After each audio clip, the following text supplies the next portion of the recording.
Queridos, boa noite a todos, na graça e na paz de nosso Senhor e Salvador Jesus Cristo. Amém? Que Deus assim continue nos abençoando nessa noite. Vamos abrir a palavra do Senhor,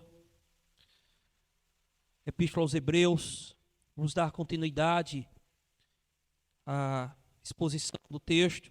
Iniciaremos hoje no capítulo 3. Temos falado desde o primeiro capítulo sobre a superioridade de Cristo, a supremacia de Cristo. E hoje vamos falar sobre a superioridade de Cristo, assim, sobre Moisés, e também o perigo da incredulidade e da desobediência, como diz o texto. Hebreus capítulo 3, quero que você me acompanhe na leitura do versículo 1 ao versículo 6. E nos diz assim a Sagrada Escritura: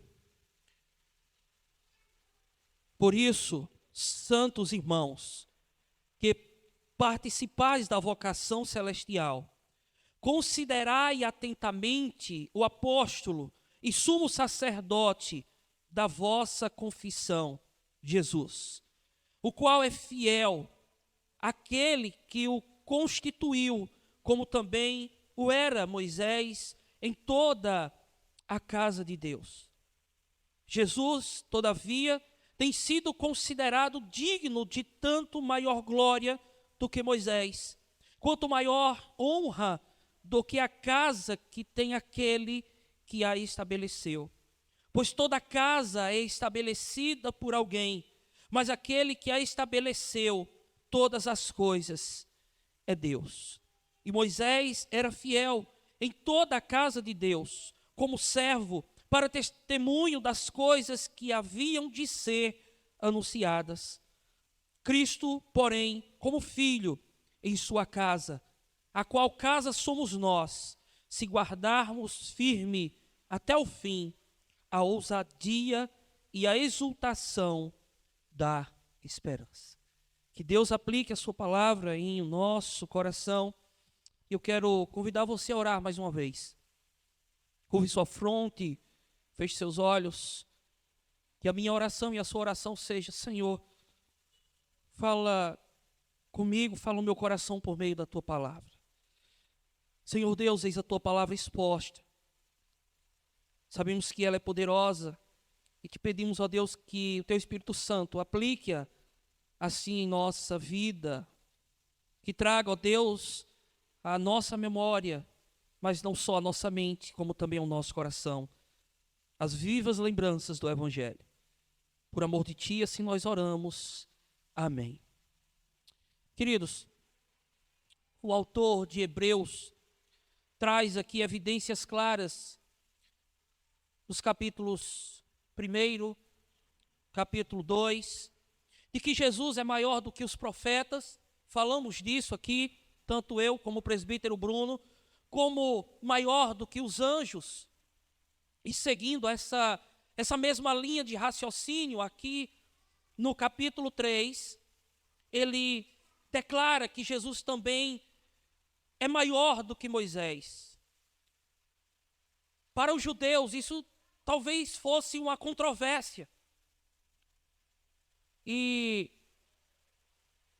quando observamos por qual motivo talvez fosse uma controvérsia para os judeus. Irmãos, pelo fato de que Moisés era uma pessoa, uma figura, um personagem reverenciado pelo povo judeu. Observe comigo.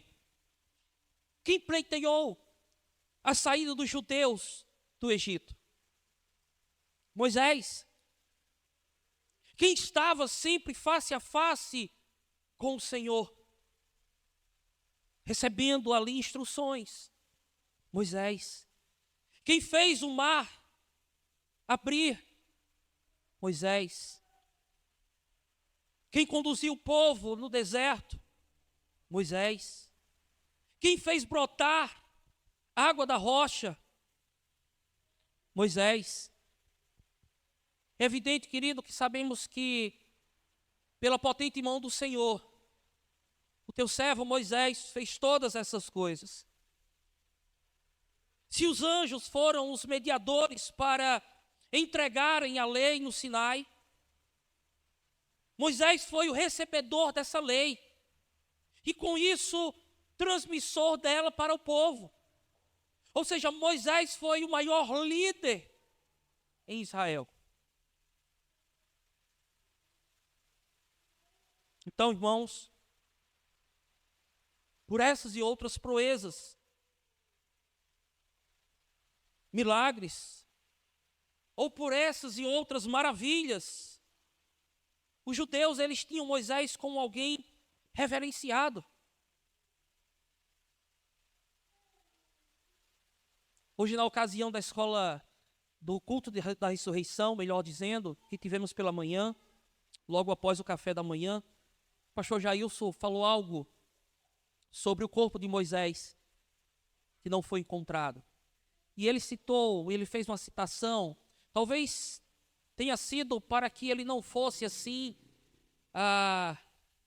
de certa forma, ovacionado, ou de certa forma, enaltecido. Moisés foi essa figura. Moisés, ele foi o maior líder em Israel.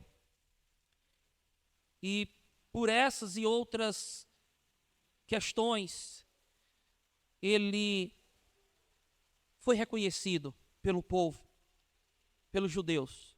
Mas Moisés era alguém e foi um homem grandemente usado por Deus, irmãos. Mas ele foi apenas um instrumento usado pelo Senhor. Ele foi apenas um servo. Assim como tantos outros, ele apenas apontava para aquele que vinha.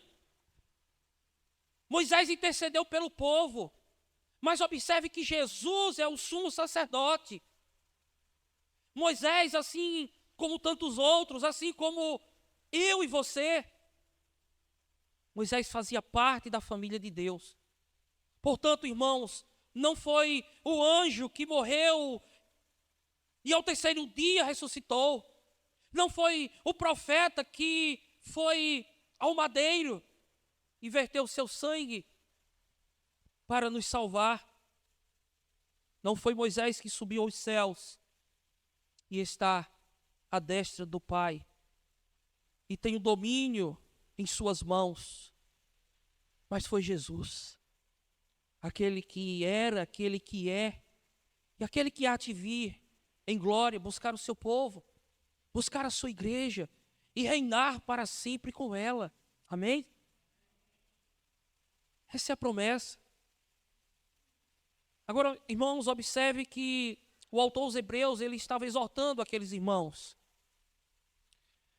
Exortar aqueles irmãos que voltaram do cristianismo, de onde eles estavam, e voltar para o judaísmo, era sair da realidade para a sombra. Ou seja, era sair da consumação para a promessa. E aí deixe-me ilustrar ou exemplificar melhor essa questão. Eu creio que é um sonho de todos. Dentre todos os sonhos, mas o sonho de todos, ou quase todos, é o sonho da casa própria. Pois bem, deixe-me ilustrar essa situação. Imagine só você que lutou, que trabalhou e conseguiu assim o sonho da tão sonhada casa própria, da tão esperada casa própria. E aí você conquista esse sonho e você está desfrutando desse sonho, mas por causa de algumas situações que se levantam ou que muitas vezes nos cercam, você é tentado a desistir desse sonho e voltar para o que era antes. Talvez voltar para a casa dos pais, ou talvez voltar assim a morar de aluguel. Pois bem, essa era a situação dos judeus. Os judeus conheceram a Cristo, foram convertidos,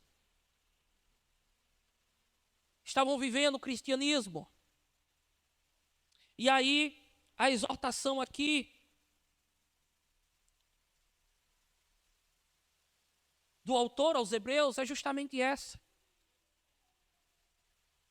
O exemplo da casa própria que eu trouxe aqui, ele é tão pequeno comparado ao que Jesus é para nós, irmãos.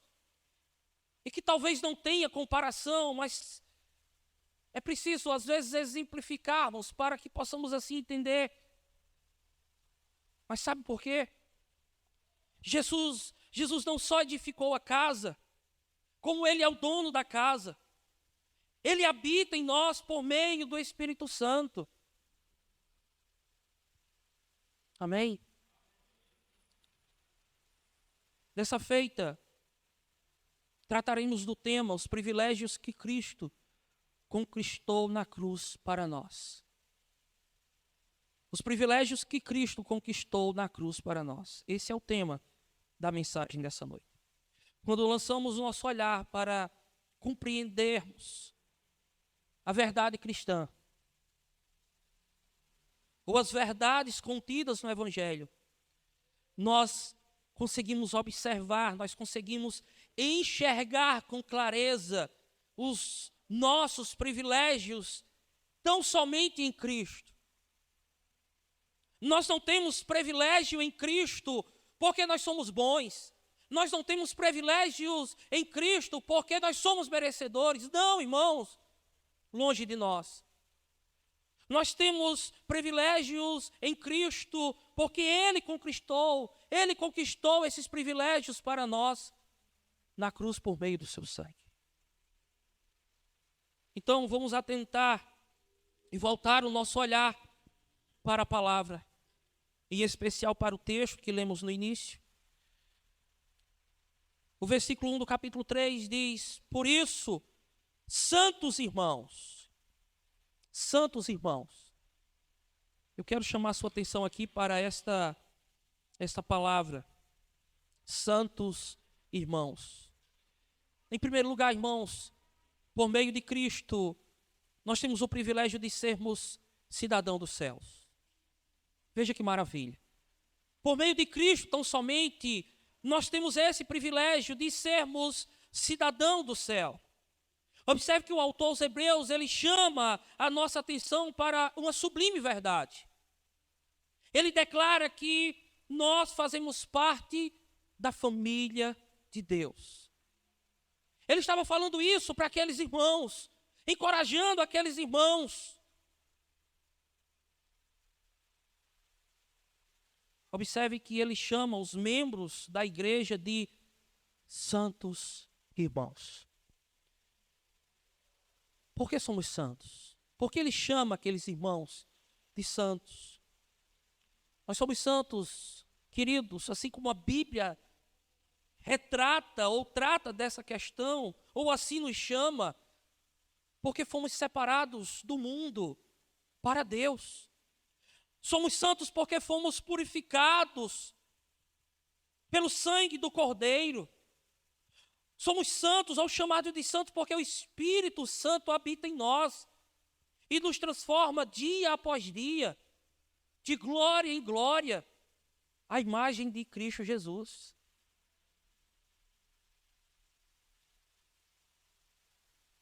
Somos santos porque Cristo conquistou esse privilégio na cruz, por meio do sangue. E agora, judeus e gentios, eles foram reconciliados. Observe, irmãos, agora somos um.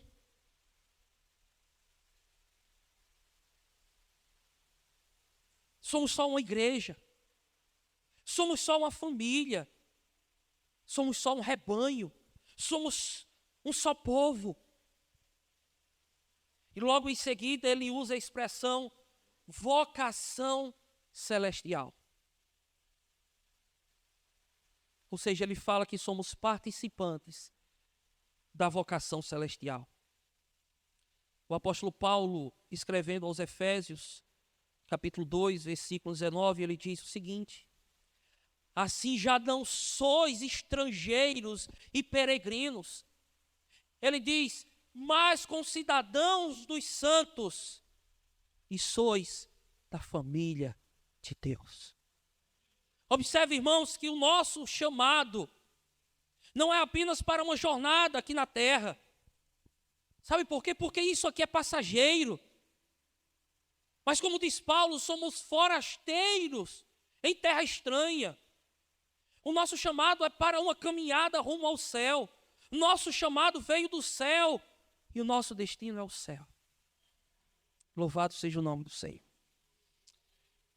O Evangelho de João, capítulo 14, o texto que foi lido pelo presbítero Gustavo, versículo 1 e 2, Jesus ali naquele momento, conversando com os discípulos e ao mesmo tempo trazendo-lhes um conforto, ele diz, não se turbe o vosso coração, credes em Deus, credes também em mim. Ele diz, na casa de meu pai há muitas moradas, se assim não fora, eu vou-lo teria dito.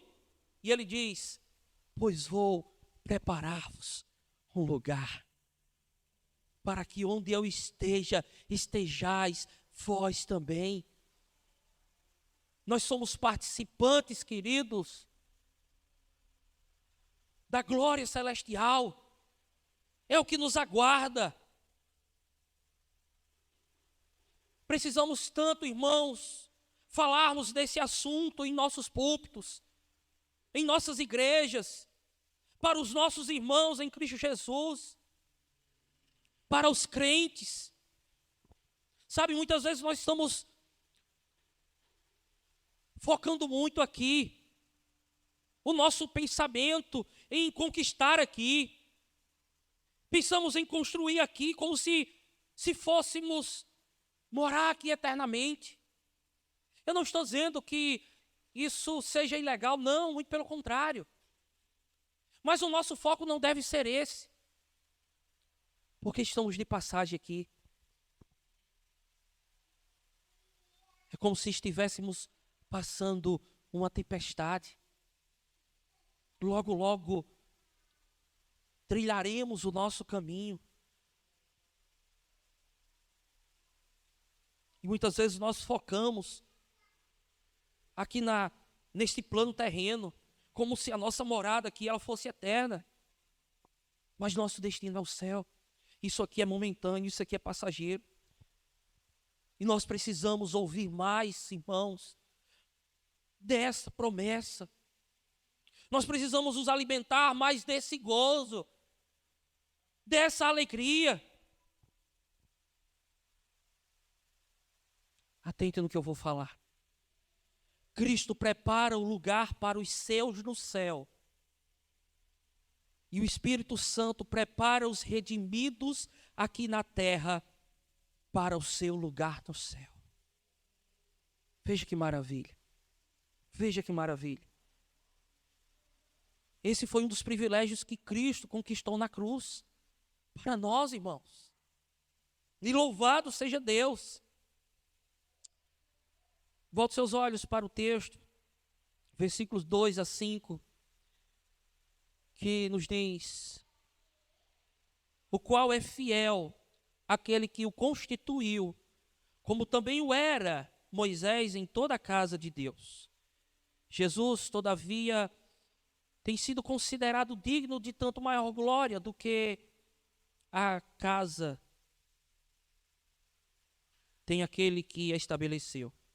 Pois toda casa é estabelecida por alguém, mas aquele que a estabeleceu todas as coisas é Deus. Versículo 5. E Moisés era fiel em toda a casa de Deus, como servo, para testemunho das coisas que haviam de ser anunciadas.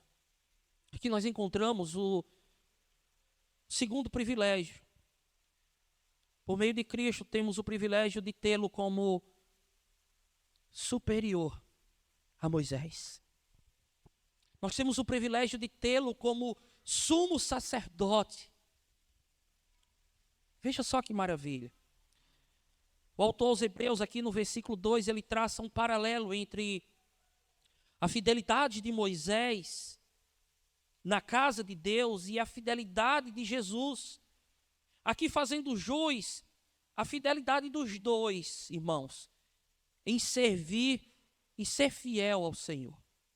E eu quero que vocês compreendam essa verdade. Eu quero que vocês compreendam aqui esse paralelo que o autor ele traça aqui no texto, fazendo jus à fidelidade tanto de Moisés como a fidelidade de Cristo em servir ao Senhor. Porém, ele destaca a superioridade de Cristo no versículo 3, quando ele diz: aquele que estabeleceu. Aquele que estabeleceu. A implicação necessária aqui é que Jesus ele é o próprio estabelecedor da casa. E por esse motivo, ele é também divino, como diz o versículo 4. Ele diz: pois toda casa é estabelecida por alguém, mas aquele que estabeleceu todas as coisas é Deus. Ele está falando do próprio Filho, ele está falando do próprio Senhor e Salvador Jesus Cristo. Esse texto está apontando para a identidade de Cristo como Deus. Veja o que o autor fala: aquele que estabeleceu. Ele está falando aqui em relação à sua natureza divina, bem como para a sua distinção pessoal no Pai, como diz o versículo 4. Irmãos, os crentes devem considerar a fidelidade com Cristo, como que Cristo realizou a sua missão. Pois Deus enviou seu Filho com uma missão bem definida e muito específica, que era o quê? Conduzir muitos filhos à glória. E na realização da sua obra, Jesus ele foi fiel. Jesus ele foi fiel. Como falamos lá no início,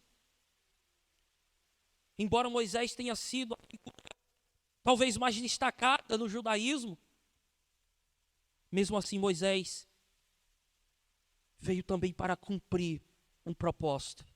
Veja o versículo 5, que diz: e Moisés era fiel em toda a casa de Deus, como servo. Como servo, o texto diz. Como testemunho das coisas que haviam de ser anunciadas. Ou seja, Moisés foi um servo na casa de Deus. Mas o autor ressalta a superioridade de Cristo sobre Moisés. É como se ele estivesse falando desta forma: Deus é o arquiteto da casa, Jesus é o construtor da casa, e Moisés foi apenas um servo fiel a Deus. Observe, irmãos, que Moisés não criou a lei. Ele apenas recebeu e foi o seu transmissor. Ele foi o transmissor dessa lei. Ele não criou a casa, ele apenas serviu nela. Moisés ele nunca falou por si só, pois tudo que Moisés disse apontava para as coisas maiores que Cristo faria. Assim como foram os anjos, assim como foram os profetas, assim como foi todo o povo do Antigo Testamento. Todo o povo, no período da lei, isso era sombra e apontava para Cristo, que é o autor e consumador da nossa fé. Aquele que viria, aquele que veio, aquele que, assim como disse aos discípulos: eu vou preparar-vos um lugar. E nós esperamos ele voltar para buscar a sua igreja, buscar o seu povo. Celebramos hoje pela manhã. O mundo celebrou a ressurreição de Cristo. E se Ele ressuscitou, nós podemos confiar que Ele voltará para buscar o seu povo e buscar a sua igreja. Louvado seja o nome do Senhor. Em terceiro lugar, queridos, versículo 6, volte seus olhos, me acompanhe no texto.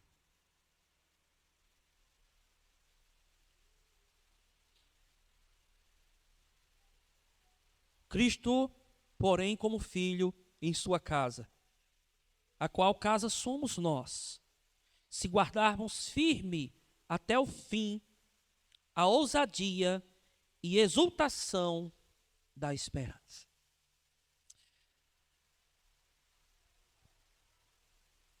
Terceiro privilégio aqui, que o texto nos revela, é que por meio de Cristo somos morada de Deus. Veja só que maravilha. Por meio de Cristo, por meio do sacrifício de Cristo, nós somos morada de Deus. Irmãos, o termo casa aqui é uma referência que abrange tanto o povo de Deus como a igreja. E aqui não se refere de forma alguma a uma construção material. Moisés ministrou ao povo de Deus na antiga aliança. Mas agora, Cristo ministra à sua igreja, o povo de Deus, sobre uma nova aliança. E nós somos a casa de Deus. Deus habita na igreja, não em templos feitos por mãos humanas. Agora os crentes em Cristo são a casa e morada de Deus. O apóstolo Paulo, ele frisa isso, frisa muito bem essa questão, escrevendo aos Filipenses, ou melhor dizendo, aos Efésios, capítulo 2. Efésios, capítulo 2. Se vocês puderem me acompanhar na leitura, a partir do versículo 19.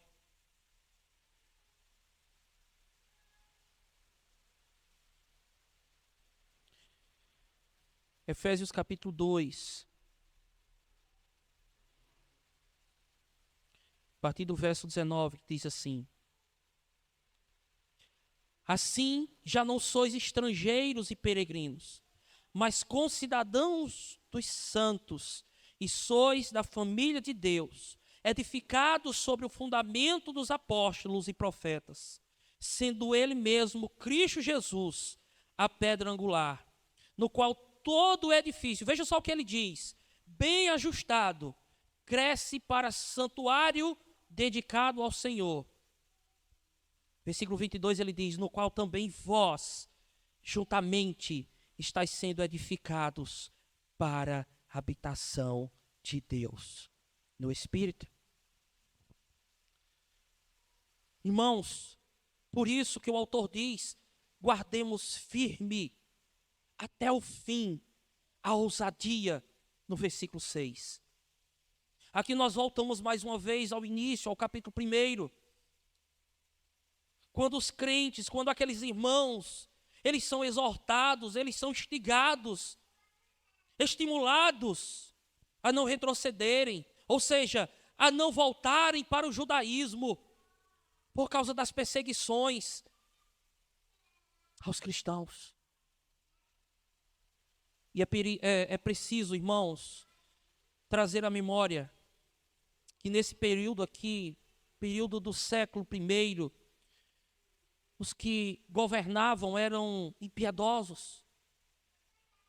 Aqueles que governavam eram carrascos. O cristianismo ele chegou a ser uma religião proibida. E nesse período os crentes eles enfrentaram uma grande perseguição. Muitos crentes foram mortos de várias formas, de várias maneiras. Crentes foram feitos de tocha humana. Crentes foram colocados dentro dos coliseus para servirem de alimentos para os leões e para que pudesse servir de diversão para a plateia. Então muitos não aguentaram a pressão e com isso voltaram para o judaísmo. Com isso negaram a Cristo. Por esse motivo, um dos motivos, a carta aos Hebreus ela é escrita para esses irmãos a permanecerem firmes na fé, a não voltarem para o judaísmo, mas permanecerem firmes. E nós devemos lembrar que aqueles que perseveraram, eles têm a garantia da salvação. A palavra nos confirma isso. A evidência da salvação é a perseverança ousada. Apesar dos perigos, apesar das perseguições, e aqui eu não estou falando, irmãos, prestem bem atenção, eu não estou falando da perca da salvação. Aqueles que não são salvos, não perseveram. A ideia do autor aqui é encorajar aqueles irmãos, e a nós também, a permanecermos firmes até o fim, pois quem começou a boa obra é fiel para cumpri-la, ou seja, para completá-la. E isso não depende de nós, irmãos. Isso não depende de mim, isso não depende de você. Sabe por quê? Porque senão a salvação, ela depende tão somente de nós. E eu trago aqui as palavras do próprio Cristo em João, Evangelho de João capítulo 6, versículo 37, ele diz: todo aquele que o Pai me dá, esse virá a mim, e o que vem a mim, de modo nenhum, lançarei fora. Isso faz com que, irmãos, venhamos perseverar, pois aqui é apenas uma caminhada. E por vezes caminhamos por caminhos planos, e por vezes caminhamos por caminhos espinhosos. Mas o céu é a garantia dos que perseveram. O céu é a garantia dos que permanecem fiéis ao Senhor. A esperança do cristão não é uma esperança vaga, vã, não. Mas é a certeza absoluta. Não importa, irmão, como seja a caminhada. O que importa é que chegaremos ao nosso destino final, que é o céu. O lugar que o Senhor preparou para os seus, para o seu povo, para aqueles que perseverarem até o fim. Que Deus nos ajude nessa caminhada, pois Ele nos prometeu estar conosco. Por quanto tempo? Até o final de semana? Não. Até aquele dia final. Louvado seja o nome do Senhor. Louvado seja o nome do Senhor. Eu trago 3 aplicações para a nossa caminhada cristã. A primeira delas é, por meio de Cristo, nós temos a certeza da vida eterna. E isso ninguém pode nos tirar. A segunda aplicação é que por meio de Cristo e do sacrifício da cruz, nós temos acesso a essa graça. A graça de Deus. E a terceira aplicação é que por meio de Cristo, nós somos morada do Espírito Santo. Só lhe deu glória. Que o Senhor aplique a sua palavra no nosso coração. Vamos orar. Enquanto oramos, o grupo de louvor se prepara para cantarmos um cântico final. Mas lembre-se disso, irmãos. Lembre-se daquilo que o Senhor nos promete em sua palavra.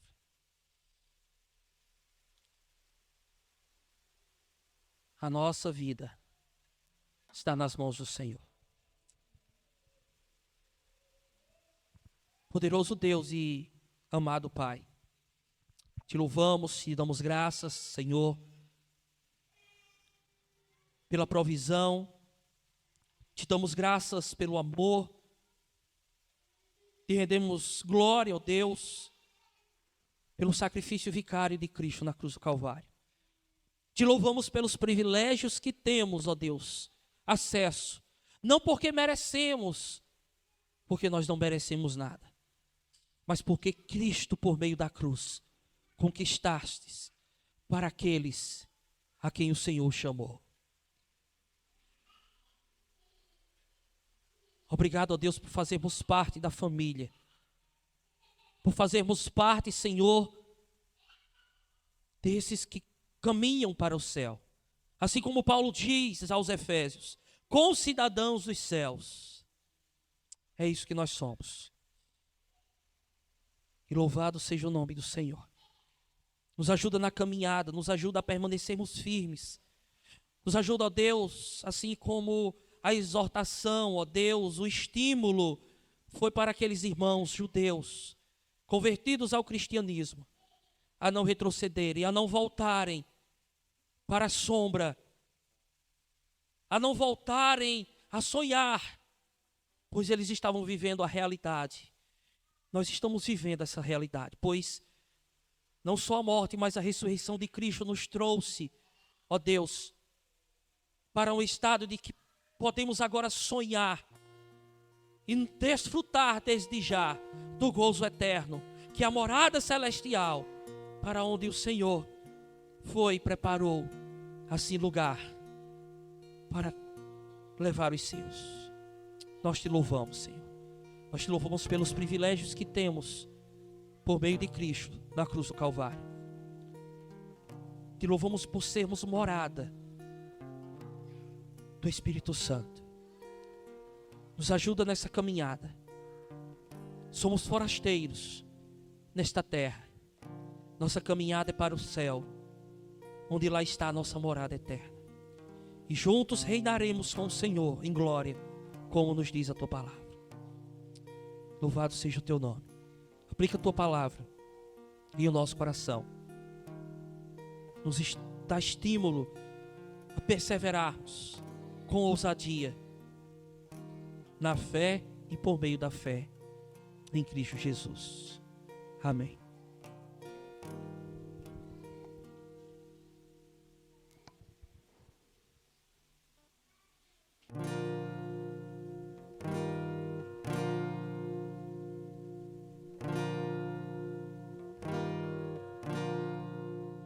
A esperança